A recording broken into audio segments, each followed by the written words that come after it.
The other side of it is saying or knowing in the past that for families, there wasn't a thing that wasn't talked about. I've been very public about saying this.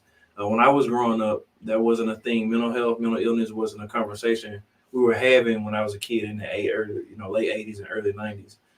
So, Where do you think the shift happened? Where now this is something that we're more focused on as a community? I think there's just over the past few decades, just as we've learned more about what mental health is Mm-hmm. and what mental health conditions are, and then coming to terms with the fact from a scientific community and medical community and just different community that hey, this is a medical condition. There's help. There's resources. Let's get the people the help they need. I think there's been a lot of work over the past few decades that built on that. Organizations like NAMI, starting in the '70s and the '80s, and Mhm. spreading that message has really had an impact in our community.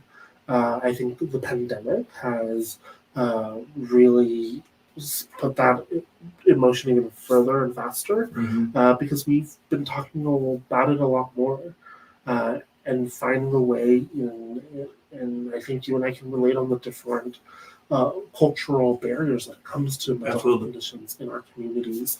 And I think finally that idea of you just have to keep chugging, you have to keep moving. While it's true, is we have to take care of ourselves while we're doing it. And what does that mean to take a step back and take care of yourself?